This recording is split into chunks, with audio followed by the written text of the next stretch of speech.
Hi, everybody, and welcome to the Scale the Good podcast.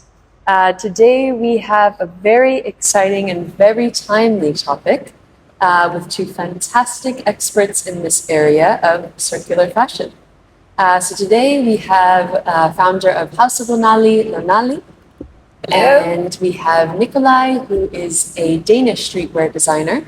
And today, we really want to get into, for both of them, coming from the industry, what are some of the current trends that they see in terms of circular fashion, and what is the need? And where can we raise more awareness and education to bridge these knowledge gaps with consumers? And for us at Good Life X, we've championed a lot of different creatives in the creative industry, Lonali being one of our first in our 2019-2020 accelerator program. And recently, we've teamed up with Lonali for the Fashion Revolution Week, which I'd love Lonali to share a little bit about. So we can get started. Lonali, if you don't mind introducing yourself a little bit.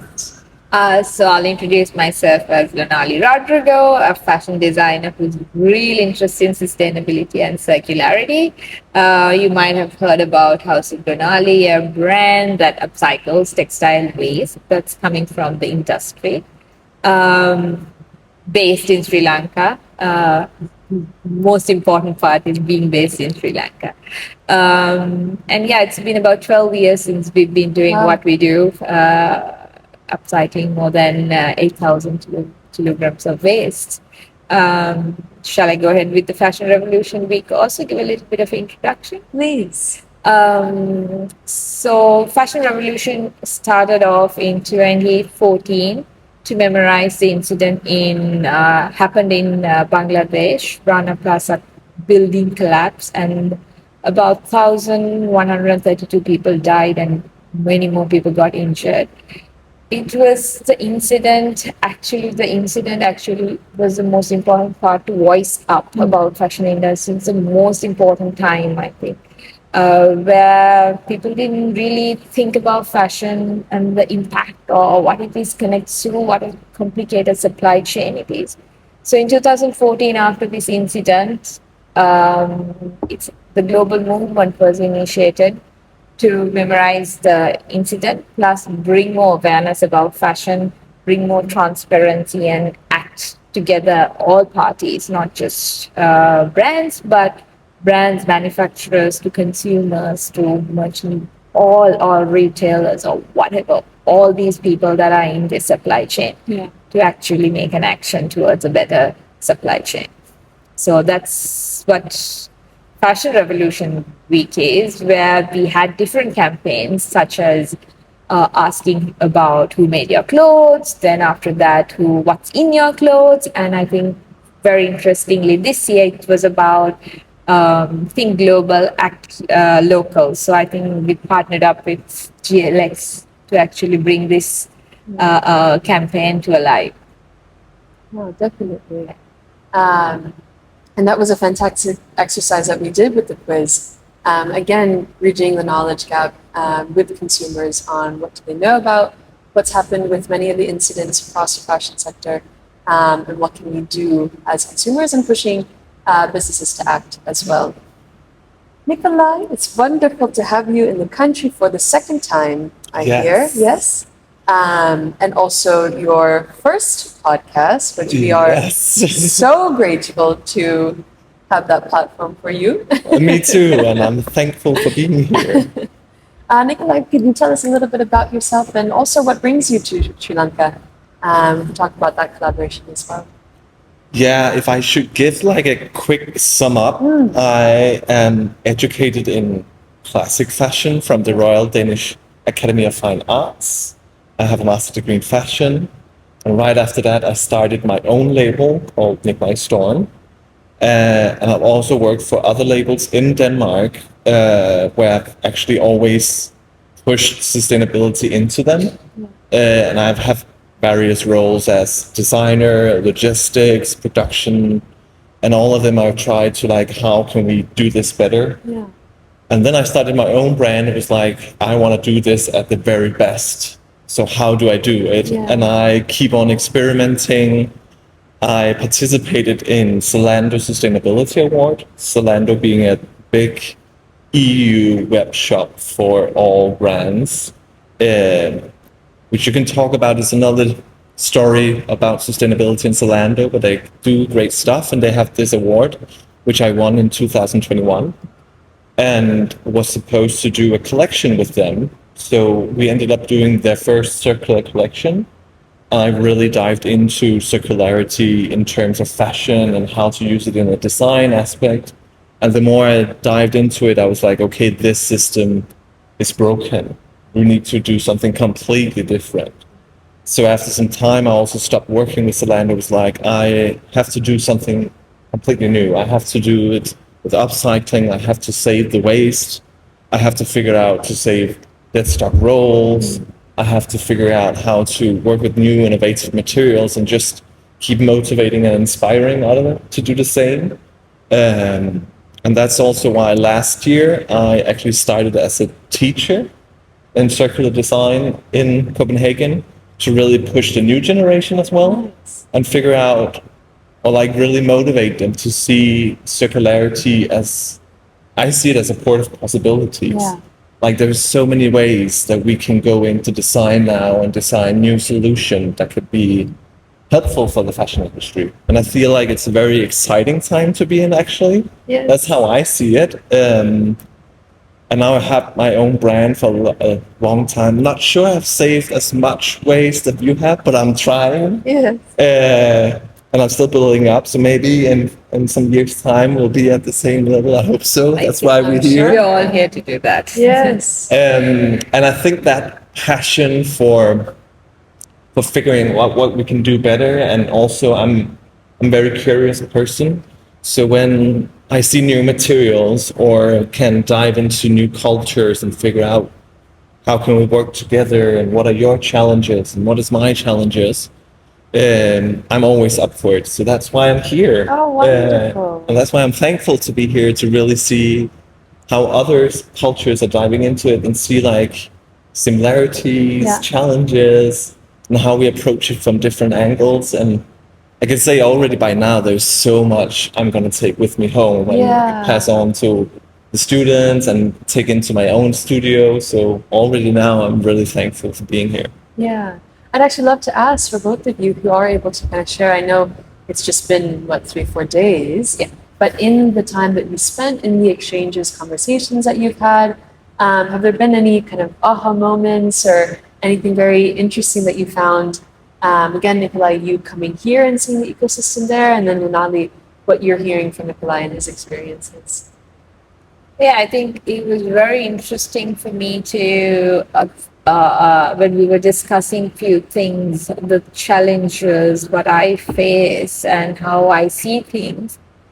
It was very interestingly that he also faced some of those challenges and sees those things happening in the West, where we thought we might be having different perspective, but some of these were very interestingly, oh my God, we both face this, right? That's what we figured out. So that was like, okay, so I expected it to be different, but it was more like similar challenges.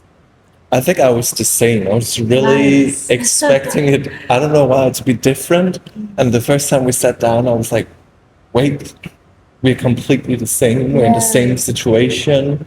We have the same struggles. So in that terms, I feel like we're very much like, it's really interesting to see like two cultures one from the north and western and one from the south, and we actually facing the same problems. So it also addresses that it's a global issue. Yeah. It's wherever you are, you have this some sort of effect. And fashion being a global, very complicated, complex supply chain, I think we're both facing that, seeing that. Can I ask what some of those issues you found are? Yeah, of course. I think one was the trend. Okay. Some of the trends I felt like Sri Lanka, I mean, when I thought West, they would be more ahead of us and we are a little more behind in fashion. So I thought maybe they do pay for it. They do admire the sustainability, but we are in our conversation. We've realized, no, it is still a challenge in positioning sustainability, Right. getting that right price, or more than the price, also people to see its value that Right. people created. No, we've ended up with the word value quite a lot because we're trying to create something valuable for people who's making it. We are trying to make something valuable for the environment. We are trying to create a value for everyone who's on the supply chain. And in the end, the consumer doesn't see it. So it's happening here. It's something that I feel like, I mean, I try to tell a story, but Yeah. it's the same apparently there. So I thought maybe we're facing it differently, but we were very much felt like it's a challenge that we both faced. Right. I think also in terms of like when you go into the brands, like how we produce and make the design styles, because we work with something seen as waste or secondhand clothing or dead stock rolls, all the pieces become unique. And it's that shift for the consumer also to understand that we do different things and you cannot just have the same piece again. Yes. And but also when you then want to produce, it's not, you can't do it in the normal way because then you have to have high volumes and we don't because we take it slow and we produce different things. So also I feel like that aspect was also where we find very much similarities, that it's challenging to figure out how do you go into that in the correct way and figure out how to create the value and make people see the value, because it will be more valuable than normal clothes, I think. Totally. And it's one of a kind. Yes. I think that's something I've seen often in the positioning. And that's something we've seen not only in fashion industry, but also household items and different kinds of sectors, where even in organic produce doesn't always grow to be so perfect. And, there'll be little things here and there, but it's still the same. It's still edible. It's still healthier. But it's just how people's perception of it. And I think, that one of a kind I always see as something that just elevates it a little bit, makes it a little bit more special. And maybe that's easier for consumers to then comprehend. Actually, I thought so. Oh, okay. But it's not my perception that they do that, which I think is, I also see, because I see like as beautiful, you can feel unique and you can have this really special piece just for yourself. But we discuss a lot like a really ongoing mega trend in the world. If you go back in time, there was loads of colors and, different styles. But with time, since I would say since the 60s, 70s, the colors are starting to come out, and you can see it in like funny places, like in cars. Back in time, there's a lot of colored cars. Cars nowadays are white, black, and gray, designed with architecture. We strip away all the colors, make it very minimalistic. The same with clothes. So I think we tend to be like more and more, it gets a little bit sad for me that we don't do it. And I'm not sure if that's why people don't want to have like that uniqueness, if we just want to be seen as equal as the others, or what's about. Because I will also say that's the best selling point, is you have this one of a kind. And then customers we have that really precious it also take that as the biggest compliment, that they find something and they go out and be like, this is just mine. And you can't have it. And I feel special and I cherish it and I will really take care of it for a long time, which is the end goal for us. Exactly. Yeah. However path we can take to get there. Lonali, do you feel the same about the Sri Lankan market? I think so. I think again, a lot of social media is influencing individuality and what people stand for, right? I mean, I would like to have something unique because I stand for it, or I want to make that statement, but are we like trying to go in and see what we want to say, who we are, how do I want to dress up, do I believe in it? That question, are we like very easy to look at social media and say somebody sees, she looks good, she says this, so shall we just go ahead with that? I think the trend is to follow than finding your inner self, where there's a lot of personality, there's a lot of fun things that can come out, and your fashion can be one of the main medias to say who you are. Yeah. Are we using fashion for that? I don't see it happening here in Sri Lanka, and it's something that I would dream to see Yeah. that happening in Sri Lanka, because more people use fashion as a medium to say who they are, becomes more interesting for the designers to create things. So I think that individuality, uniqueness is all linked together with that. Completely. And something I've observed being here now for the past few years, it's when people wear certain brands, you can place where their values are. So, for example, if I'm rocking up with the House of Lonali, with the famous gold bar that says Lonali, you know that I'm someone who really values where my clothes are coming from, who's making it, where are the materials from, and same with a lot of heritage and cultural pieces.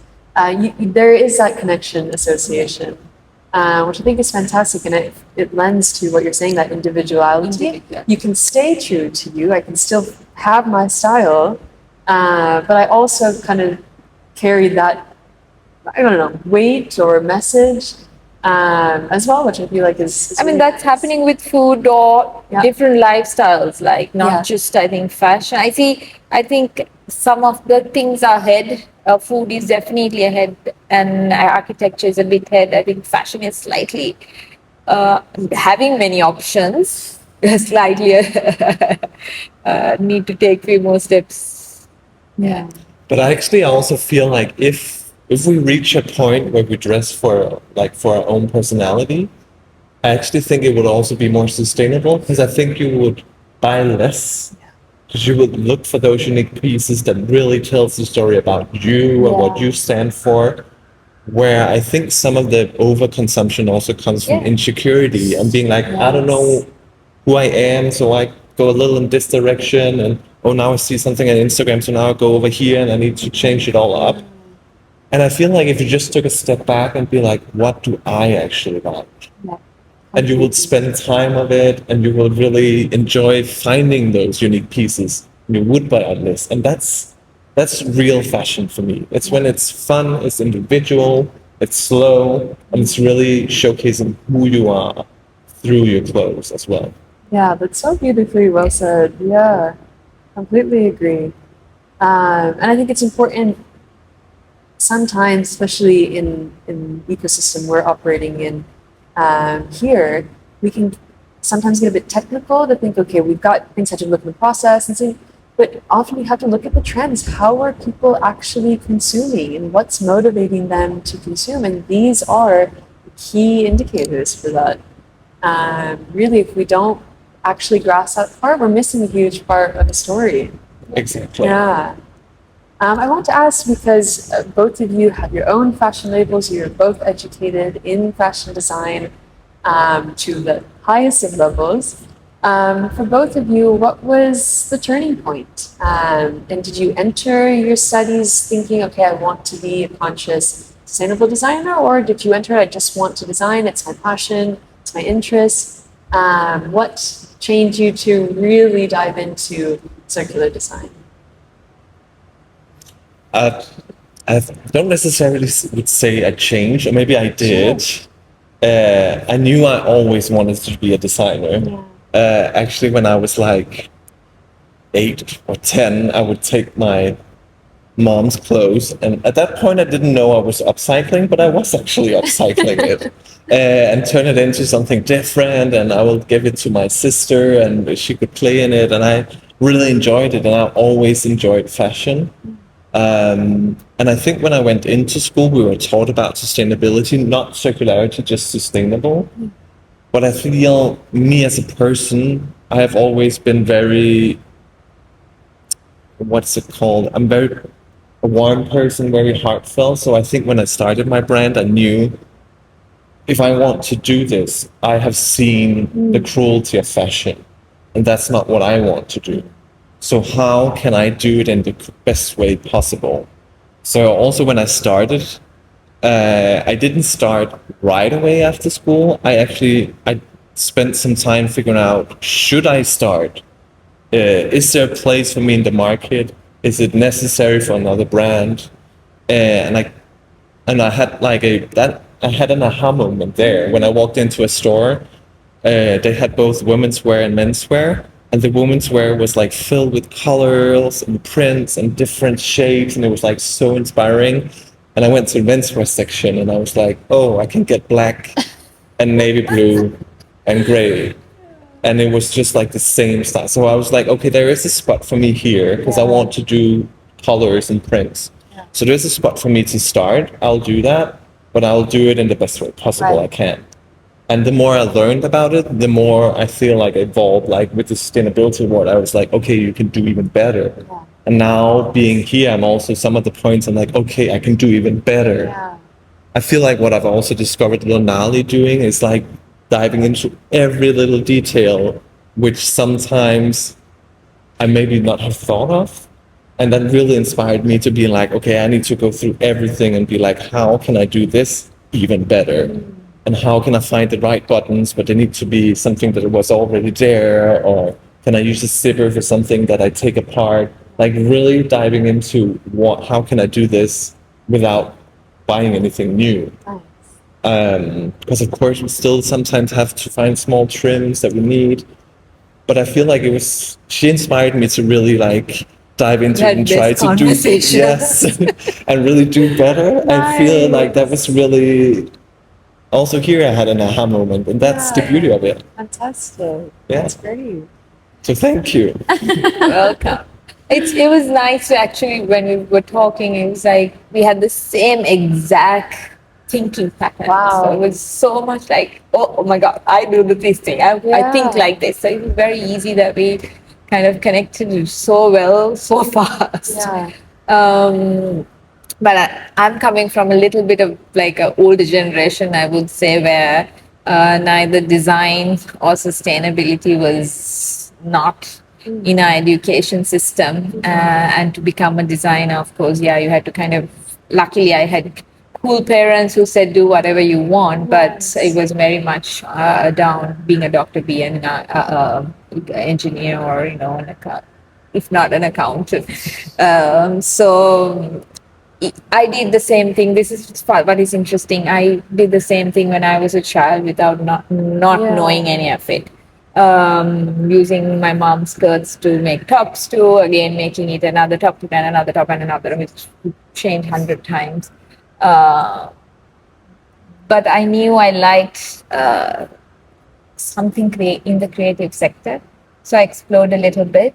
Then I figured out it was fashion. Then in fashion, I try to experience myself and see what and how we do it. Then I realized, okay, I fit in as a designer in the whole industry. Then only I started to learn and started my degree. And at that time, I only had like, okay, I want to be a fashion designer, not really focused about sustainability. But more I saw as a fashion student, more I got the live experience of going into the industry, seeing the amount of discards and the different textiles and how we do things. And again, from the other side, you go to the artisans, you see the craftsmanship and the amount of people we have, the craftsmanship, the skills. Like, I have to do something that connects these two things. And every project that I did in college happened to be something with sustainability, whether it was knowingly or unknowingly. And ended up loving the whole area of upcycling, and that which is now like the livelihood, my livelihood, and some of my makers' livelihood as well. So it's just I would say the knowledge and the experience together made me become a sustainable fashion designer. I actually think that the thing that sets us apart from some other designers is when you go to design school, you're taught to design the garments, do beautiful shapes, and then you're going to add on, find the right fabric for it, and you're going to go out and you have it produced. Where when we design, we go out and see, oh, I can get this fabric. Oh, that's really interesting. Okay, I'm going to get that. and then I'm gonna take another fabric, and you let the fabric talk to you. Right. Yeah. And I feel like that is very inspiring. And when I think back at my education, I actually didn't realize that at my master, I did exactly the same. Because we were going for a study trip to Paris, and I was like, okay, we're going to Paris. We need to get some fabric. And we went into some of those stores that sells end of lines from fabric houses and different places where you could buy like small meters, and they had like different stuff. And I went crazy. I was grabbing everything. And then when we came back, my other fellow students didn't really buy anything. And I was like, why are you not buying anything? It's this beautiful store. Yeah. And they were like, but I don't know what I'm doing. I haven't designed anything yet. And I was like, neither had I, but I know this is perfect within the theme, but I don't know what it's gonna end up being. Sure. So you let the material talk, and I think that also helps designing in a different way. And it's actually a really fun approach to do. Yeah. Yeah.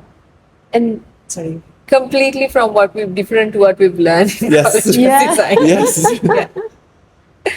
No, but how fantastic that is. And I feel for both of you to take that initiative and kind of have that courage to say, sure, we were taught, design first and then everything else will come. When you flip that, all the possibilities that open up, you're not limited by your resources. In that example with the other students, they're completely almost paralyzed in a way that they can't then create. But when you flip that, how exciting, and the opportunities just grow so much. Yeah. And once you train this way, I think it's easier to do both ways. Yeah, it is. It's way You easier. can always do either way. I mean, Yeah. we do have in some clients, like once you start the sketch to, see the inspiration. We could do that. Yeah. But you can do the other way around as well. But when we were taught only to do this way, it's really hard. I actually think you become better to it, because I've also worked with companies and I designed the styles and then I had to find the fabric. But because my understanding of fabric was so much better, because I've been out touching, selecting, I was like, okay, I'm doing these styles. I know what fabric I'm going to need. I'm going to ask for a supply if they have something on stock. They have it. Okay, this is the best one. We're going to go with that. And the style is ending up beautiful. So I feel like also that materiality is actually quite important as a designer. For sure. Yeah. Mm-hmm. You both talked about the principles you were taught. Now both of you are actually now teaching, right? What are some of the differences that you see from your education time, and maybe kind of what you've grown to teach the students now? And maybe even other examples of how the curriculum is shifting a little bit, if it is at all. Are there more classes that are offered, more curriculum around sustainability, circularity, or do you feel it to be the same as when you were studying? I feel like the circularity aspect is new. Okay. And we are really, I feel at the place where I'm teaching, we actually really teach a lot in different circularity aspects. And I feel like the different or difficult part of it is that it's so complex, the system. So to not overwhelm the students, you also have to make it in a tangible way so they can understand. Find your little niche area where you figure out this is fun to do. Like if you want to upcycle vintage clothes, then do it. If you just want to take in discarded leather jackets and paint on them to create art, do that. That's still saving something. Yes. We can't all do it, everything. Sure. So it's like figuring out if you want to work with supply chains to figure out how can I combine them better or do something differently. That's the way you should go. That's what I'm really focusing on teaching, because my area is really circularity in terms of strategies and design. And then I also spent actually, just as we talked about, a lot of time on materials, because I feel when you go back in time, they had a great understanding of materials. Nowadays, because we're becoming so digital, a lot of the students, they can't really feel the fabric. We talked about it yesterday when we looked into fabric, like we can touch the fabric and we're like, Yeah. It's this, it's that, no, this is good, I know Yeah. how to use this. If I gave that to my students, some of them might do it, and some of them will be like, I don't know, it doesn't say on the label. Oh, we have a scanner, so I can just do that. And I'm like, but you need to really take it into your hands and feel it. I feel like that's Yeah. what sets it apart. And do you feel that's internal intuition or it's something that can be learned? It's something that can be learned That's for sure, great. but Yeah. it takes That's time. hopeful. I mean, it was a challenge for me. I mean, for me, here in Sri Lanka, you can't, if you ask for silk, you will never get silk. You will always get polyester. When you ask for cotton, yeah, everything is cotton, whether it's cotton mix or linen mix, everything's cotton, Yeah. right? Even if it's linen, they'll say it's cotton. So it's really difficult for us to exactly get the exact details, especially when you're upcycling, you're not getting any information because you're not working with a direct mill or a supply. So it was always about touching each fabric and trying to figure out, okay, what's this, and what is it good for? Yeah. More than trying to see exactly, okay, whether this is 90% or whether 80%. There's a lot of touching fabric that kind of, you feel like, okay, this is the best, this is the most breathable, this is what consumers ask for, this feels good, this is nice for the body, this drapes like this falls like that. Just a lot of touching to understand that fabrics, I think. Whether it's something that we do a lot is a question for me as well from the students, because again, technological advancement can it's a very important part of fashion studies, that being having these amazing technologies. At the same time, if you can just scan a fabric and then drag it and drop it into a computer and it drapes the way you want, not the way it drapes actually. There's something wrong. Exactly. Yeah. Right? Because just take a picture and then just drop it into the like a dummy, it just drapes and it's not draping the way that it would drape actually. So there's sort of a question that whether are we really learning it properly, Right. even though the technology is also a very important part of it. But interestingly, I think with my time, where we had very little sustainability, but there's a lot more sustainability being taught in design schools, including a bit more circular approaches as well. Nice. And in Sri Lanka, I think the craft and culture, heritage, those lessons, because it's very much related to fashion, the birelu lace or batik or handloom.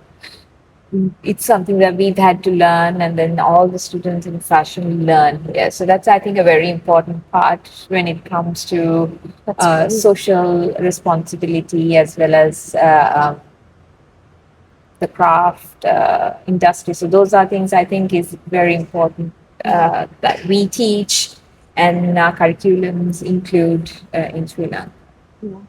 I also think when you go to fashion school, there is like a certain pressure on you to do good. And I think that's wrong. I think a lot of students should be told that you should actually fail a lot. Because what I have learned the most about fabric, because when you work with upcycling, you get small offcuts and you try to put them together. And sometimes when I put fabrics together, I'm like, that didn't work at all. Because you didn't know enough about the structure of the fabric and how it works. And the more you do it, the more you learn. And now I'm at a point where I know exactly what fabrics I should put together and what I should not put together. So I feel like it's also a lot of that trial and error. And if we go back to circularity, I actually think it's the same, because there are so many possibilities. Yes. So some of it is so unexplored that they have to test it. Yeah. Maybe they will fail. Maybe they try to do trims from broken seashells and it doesn't really work. But then you have tried and then you figure out something new. So I feel that is also something I wish I was taught more when I went to school, actually. And I also try to tell them, like, you should really experiment and like have fun with it. Yeah. Because that's what it's all about. And you will fail and you should fail. Do you find that the students you're teaching, this generation, are more receptive to this? Or maybe are they more averse to it? Do they struggle with it a bit more than what you felt like when you were both going through university? I think more like it's also getting competitive. So whoever, like, it's for me, my understanding, I don't know whether this is the answer to the question, but I feel like there's a lot more designers coming out to create. In a world, we don't need to create too many things. Right. Right.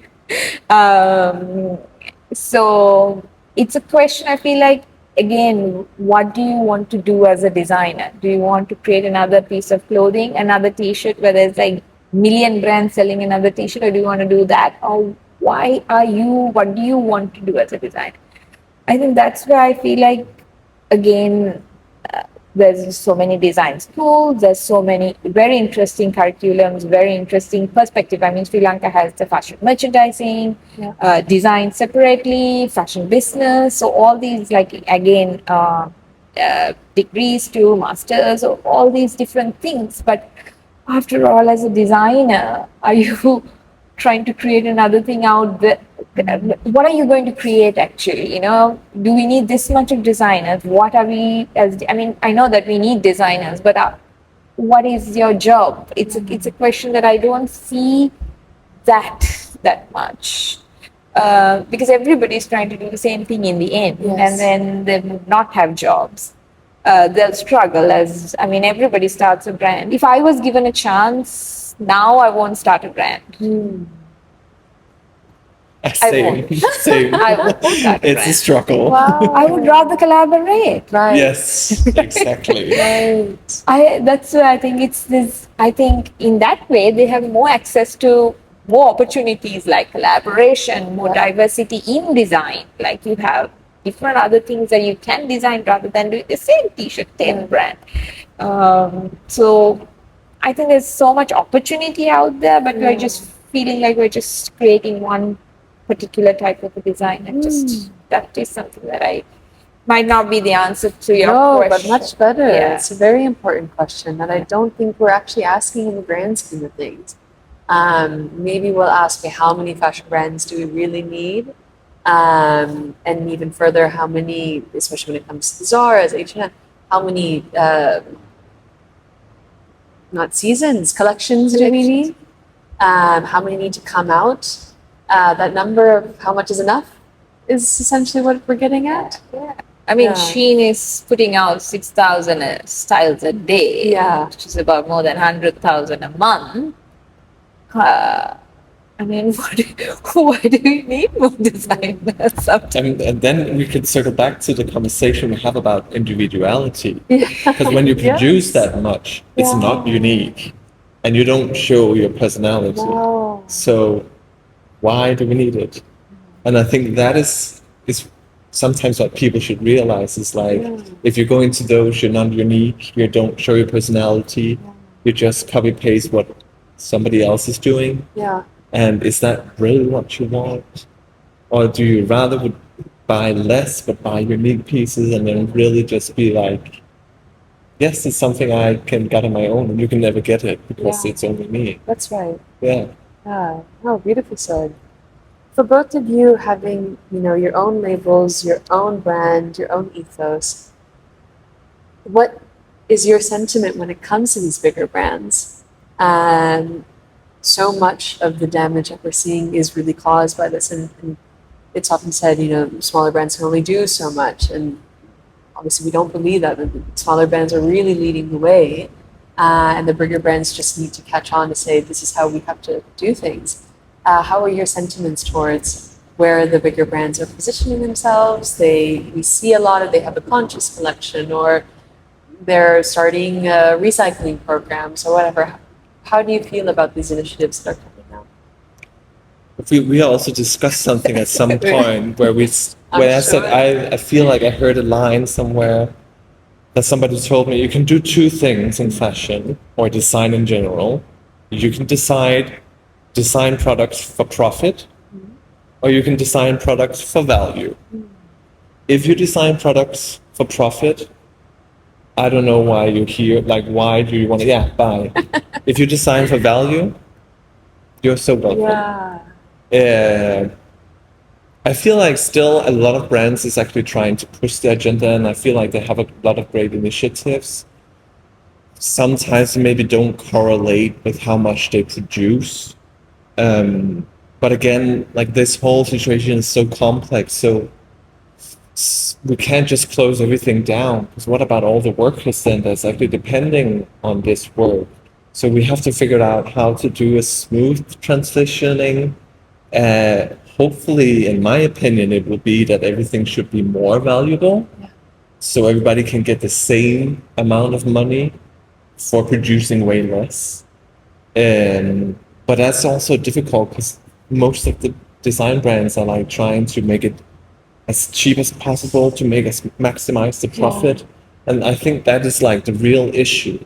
If we can get away from that, and you can realize as a big brand, you could be able to more or less earn the same amount of money by maybe reducing half of your collections, but double the cost times 2 of the price with 2. So you have to sell way less, but it's more valuable, and people will cherish it longer, think about it, they will repair it, they would keep it for longer. I think, in my opinion, that's what I envision. But again, it's complex to figure out how do we reach that point. Makes sense. Yeah.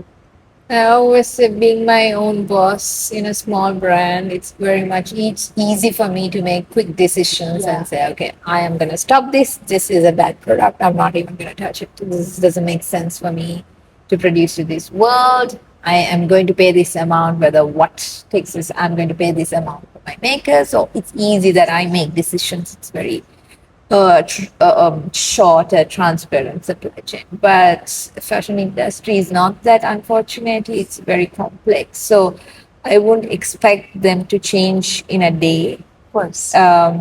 It won't be helpful to anyone. Change, you can't change in a day. I don't believe in it. But some big brands have taken some steps. I hope that it is the change that they are doing towards a bigger vision, rather than more greenwashing, where some have been taking it more of a greenwashing activity than a visionary or strategical movement. But I think it takes time. And I also believe that from my end, if I can support any of these brands, I think we spoke about this, rather than boycotting or saying anything, I would rather join that and change that 0.01% that I can do. Because that's where I feel like, I mean, our value can bring value to another person, another brand or bigger brand. I mean, it'll change only 0.001% of their something. Maybe using their waste of 1% or whatever. I think that's how I think. I don't expect them to change radically. Sure. Because there's so many people who lives out of it. Depends. It's a huge, long ecosystem. So it's just need to be careful of each step and move forward. But I also feel like you touch into an interesting topic when you say, like, we as independent designers can make quick decisions, and we make the decisions that we know are best because we're taught in this field, and we also have the passion for it. But if you take loads of the bigger brands and you go into the advisory boards, the top management, I think a lot of these brands you will never find a designer sitting at the table making the decisions.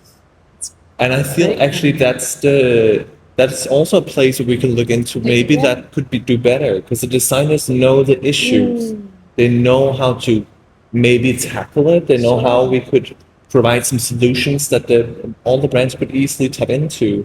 But if they're not at the negotiating table, if they're not having something to say, they will just be somebody who doesn't know anything about fashion or production or anything, or just there to create profit.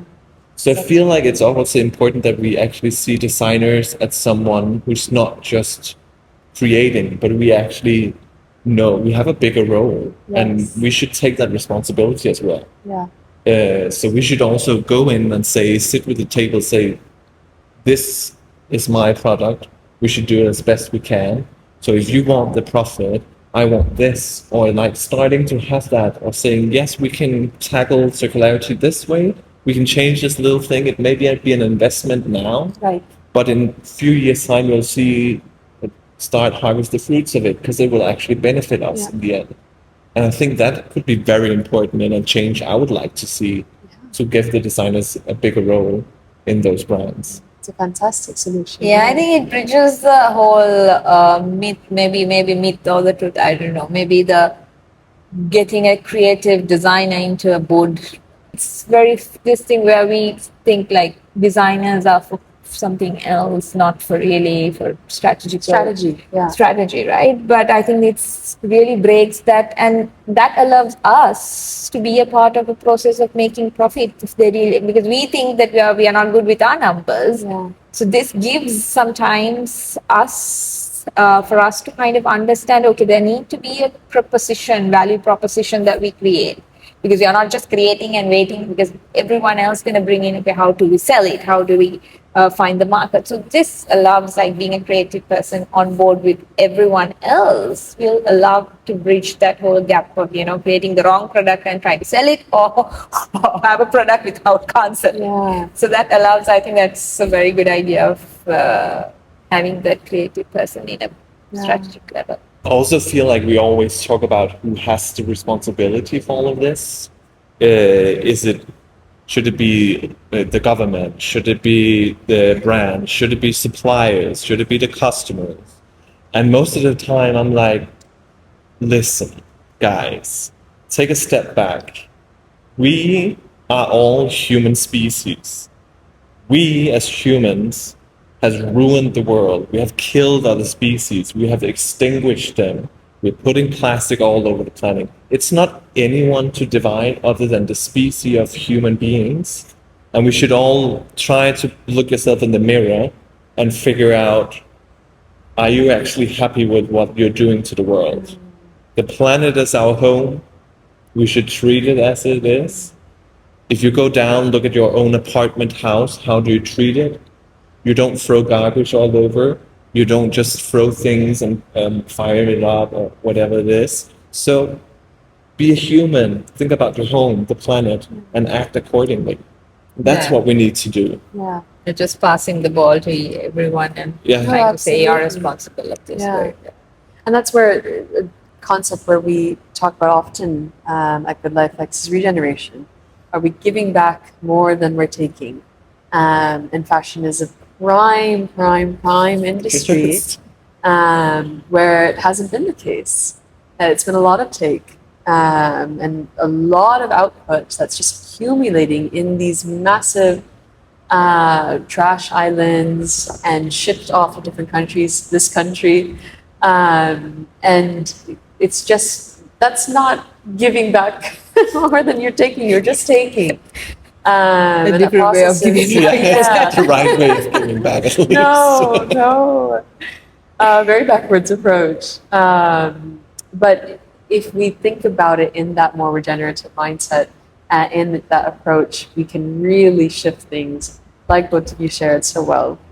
I'd like to ask any final thoughts you'd like to leave with the audience. I mean, it's been fantastic to hear both of your stories and what you see for where we're at right now. But anything else that you'd like to share? Oh, I love final moments. I would say we had talked about different approaches, and this all sounds a little bit, sometimes I get a little bit sad. And I also want to encourage people to have fun with fashion, because fashion is fun. Yeah. And again, find your personal style, find your personal items, cherish them, keep them for longer. Actually, it's a good example today. These shorts that I'm wearing today, I think they're 15 years old. And it's just because it's my style. I really cherish them. I haven't had need to repair them yet because they're very durable. They were also a little bit more expensive. But it's just showcasing if you find the right thing, you will keep them forever. Yeah. So, and have fun with it and really explore it. And when you're done with that, think about if you want to buy a lot of clothes, remember to buy it used, or sell it again, or maybe if you're going to party, rent it. Try something out and see how it works for you. Because there's all the solutions in the fashion industry is actually, I think a lot of them is already there. So why don't we use them more? I think that is like, experiment with it, just like we experiment with materials and upcycling. Great. Since you brought the word regenerating, I think I would like to tell people to bring your old practices back into place. Talk to your Yes. grandparents and your parents and start, they've done amazing things back then. They've not thrown clothes, they've shared among their sisters to siblings to generations, and they've upcycled. They made saris into dresses, dresses into wraps, wraps into, oh my god, all that. So I think your sari into a shirt or whatever, everything they've done it basically. So I think you should just go back, sit with your grandparents and parents, see what they've done, and just do it with them. Our culture doesn't throw a piece of fabric. We always make a carpet or a duster from the tiniest. I mean, after doing all the fashion, it'll end up as a duster. So you don't throw it. So I think bring those values back into life. I think that's the most important message, which is what we talk and say circular. Yeah. That is what it is. Really. Yeah. Oh, wonderful. Thank you both so much for joining us today. It was so wonderful to speak with you. And I learned so much. I know everybody listening will. But more than anything, it's great to hear from the heart of designers who are really walking the talk, doing the deed, what it's like in your shoes. And also a bit of a reality check, but optimism to know that, there's so much more we can explore. And it really starts with a little bit of fun and creativity. I think that is what makes a difference. It doesn't need to be so stuffy. So much can happen when you open up your mind a little bit. Yeah. So thank you. Thank you so Thank much you. for having us. Yes. Thank you so much.